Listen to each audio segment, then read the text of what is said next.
December 14th, 2012, and just when everything started to settle in and become real for you? Whoa.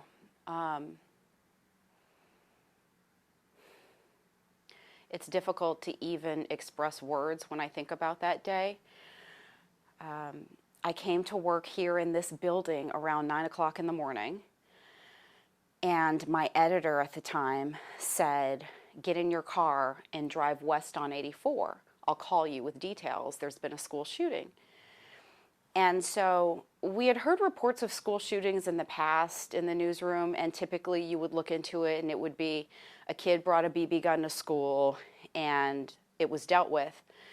And so my initial thoughts were, I'm going to drive really far west on 84 and I'm going to find out that a kid brought a BB gun to school and everything's going to be fine.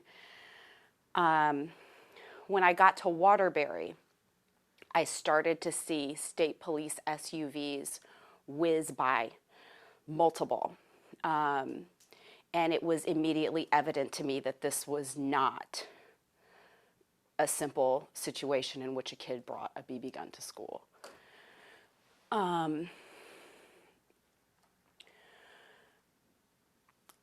The Hartford Courant photographer was in a separate car and I was in a separate car, and we were driving behind each other, but we kind of lost each other when we got to Newtown. So we parked in different places, but we kept in touch with each other on our cell phones. It was a really hectic scene when we arrived. The state police PIO hadn't yet arrived. There were authorities with guns drawn going car to car in the parking lot that I had just parked in. Evidently, we later found out looking for Adam Lanza, I believe. They weren't sure what was going on at the time still. On the other side of the school, there were parents frantically running out of the building with children in their hands. And I immediately grabbed as many of them as I could to just ask them what they heard so that they could document. You know, obviously, I would ask the parents if they were okay talking, if they were okay letting me talk to their kids. And one of the first reports we got was from a little girl who said, you know, I just heard bang, bang, bang, bang, bang, and things like that. And, you know, and we hid and we, and so I was collecting quotes like that, and I was calling the editor and feeding them to him over the phone, and he was immediately getting them up online. We had multiple reporters there. I wasn't the only one. I just remember in those moments thinking, gee, these kids really did hear something. There really is something horrific there, but none of us, I think, even wrapped our minds around how horrific it was until we got word later that day. But I just remember thinking in those moments, wow, these kids are really resilient, because they came out of that room just eager to talk to me and eager to share what had happened. My editor moved me to Danbury Hospital because we got word that victims were being transported there. And, you know, we later found out that there was just one victim that survived that had been transported. So we covered a press conference there. Hours and hours went by, but at some point in the day, we got the text alert that I think everybody got. And I'm drawing a blank on who broke it that day, if it was the AP or another outlet, I'm forgetting. But someone broke that it was 27. And I mean, I still get chills just saying that, because I mean, we just couldn't fathom it. You know, we just kept doing our job and reporting. And I remember at the end of the day, I didn't have any gas to get back to the Hartford area. So I walked into a gas station, handed them cash, and then I just got in my car and drove away. Like, I just was that scatterbrained and frantic after covering that whole situation all day that, you know, I didn't even remember to pump gas, and I had just paid for.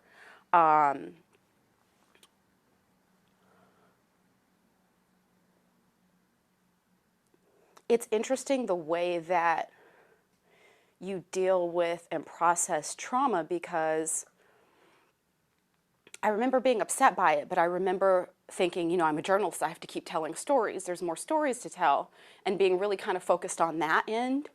But flash forward 4 years, you know, there was a day I was working as a reporter in Flint and got sent to a shooting in which 4 people had been shot up in a car in front of a hospital at 9 o'clock in the morning. And I remember consoling some of the victims' friends that arrived to the scene and just found out what happened. And I got in a news truck afterwards and lost it. I mean, I just broke down. And I think whatever I had been processing from Sandy Hook, from other scenes that I had been to, all just kind of poured out of me that morning. You know, and just the reality that as awful as the situation is, you know, there are people dying in a similar way every day in this country, and we cover it like it's normal, and it's not normal. Do we want to get some tissues for her? Just in case. I'll be right back. I'll give you a second. Yeah. Positive warning. Yeah. Yeah, and I'm okay. I just have a couple more questions. Yeah. You're good. Tell me what. I am rolling. Cool. So Sandy Hook was your last day at the Hartford Courant. Unfortunately, one of the worst, if not the worst, thing that has happened in Connecticut's history as of late on your last day at the newspaper. What was that feeling like? Because you were going off to a new endeavor where others were staying in Connecticut to cover the next weeks, the next months of what was playing out.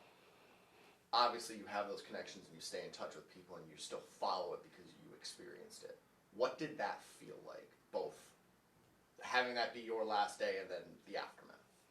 Right. So I want to answer it twofold because there was a dynamic at play that was really, really crucial for everybody at the Courant. One of our beloved colleagues, Bill Lucart, lost his stepdaughter that day. She was an educator, Lauren Russo. And we knew that. You know, there were people here that have really strong sources. And Bill was actually sent to the scene initially before he even knew it. So it was really twofold because you're trying to process what just happened, and our hearts were just breaking for Bill. He's one of the most fantastic people I've ever worked with. He's just a lovely, lovely human. And so it just was really sad. We all went to her funeral. We all kind of rolled down together and went to her funeral. So, I mean, I had left the newspaper, but I was still very involved in that way. It was hard because I moved on to Connecticut, what is now Connecticut Public Radio, then was WNPR. And let me just not talk while I'm doing this. And I felt guilty. I felt guilty that it fell on my last day at the Hartford Courant. I felt guilty that I wasn't still telling the story. I felt like there were so many other stories to tell, and I felt guilty that my colleagues had gone through the same thing I did, but they were still out there day in and day out. I felt like I needed to be there. When you came back to Connecticut and began telling those stories again, now looking at it 10 years later, what do you remember? What do you take with you? What do you hold with you when telling these stories, when recounting these memories, and, you know, when remembering these lives lost, these legacies, the people of Newtown that were impacted by this? I mean, I take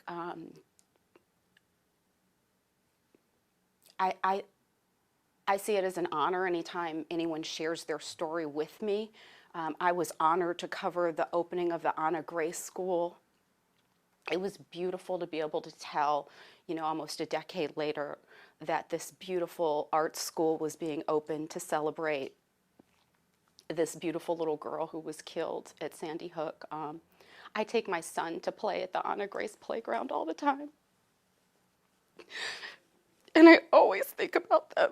I always think about that family. I always think about all the kids.